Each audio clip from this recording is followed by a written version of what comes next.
हमारे इस चैप्टर का लास्ट टॉपिक है समन्वय का महत्व।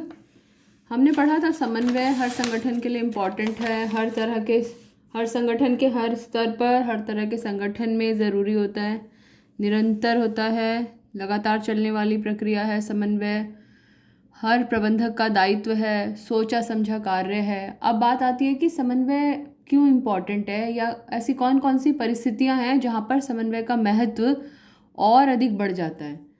तो इसमें क्वेश्चन हमारा 3 मार्क्स में भी आ सकता है, कई बार क्वेश्चन 6 मार्क्स में भी आ सकता है कि वो कौन कौन सी 3 परिस्थितियां हैं जिन परिस्थितियों में समन्वय का महत्व और अधिक बढ़ जाता है।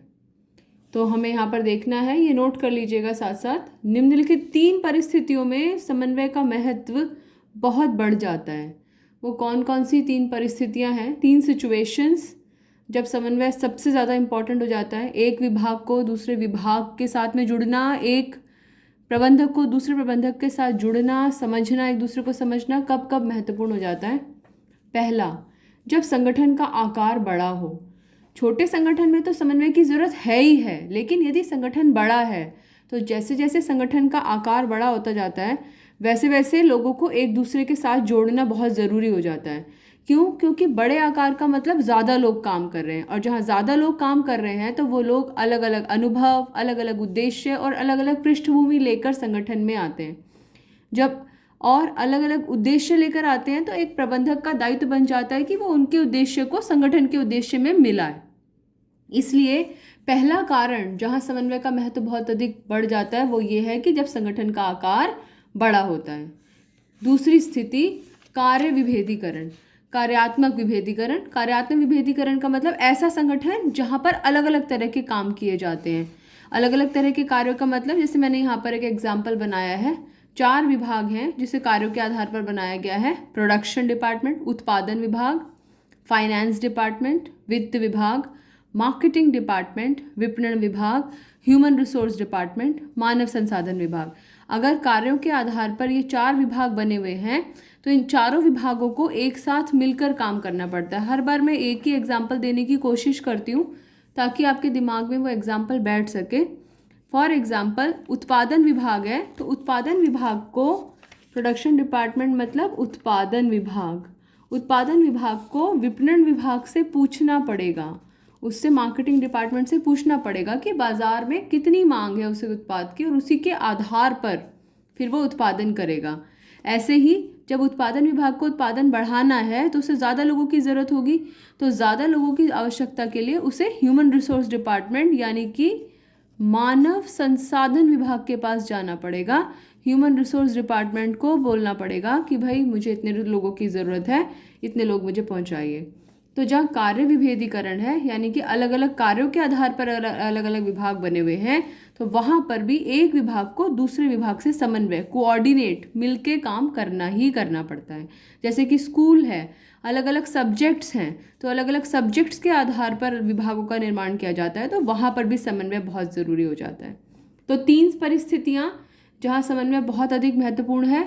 पहली परिस्थिति, संगठन का बड़ा आकार, जब संगठन बहुत बड़ा है। दूसरा, जब कार्यों में विभेदीकरण है, अलग अलग तरह के कार्य किए जा रहे हैं। और नंबर 3, विशिष्टीकरण, स्पेशलाइजेशन, जब हमें बहुत ज़्यादा स्पेशलाइजेशन की ज़रूरत है, बहुत अधिक विशिष्टीकरण की आवश्यकता है।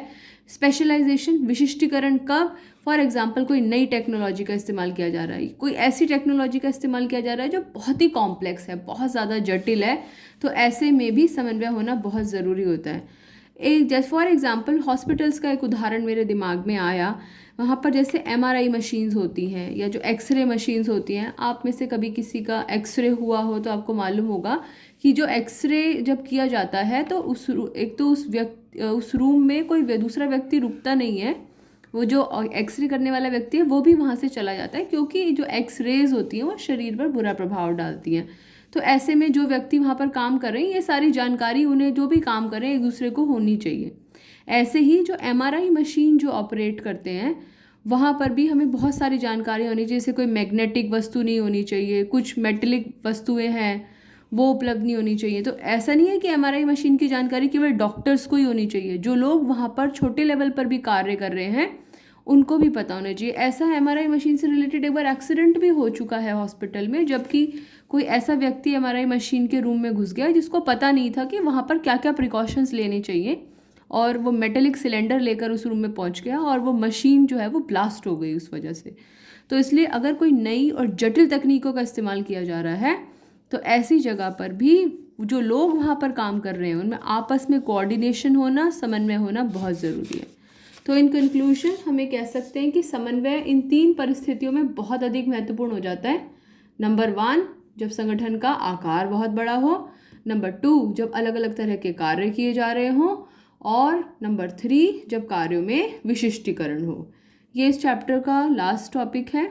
इसके बाद में ये कंप्लीट करने के बाद में, वीडियो क्लोज करने के बाद में अगली वीडियो देखेंगे। उससे पहले अपनी नोटबुक निकाल लीजिएगा और जो जो क्वेश्चंस मैं आपसे पूछूंगी उनके आंसर्स लिखते जाइएगा, और फिर लास्ट में हम उनके आंसर्स टैली करेंगे और मार्क्स देखेंगे। कोई चीटिंग नहीं करना, ओके।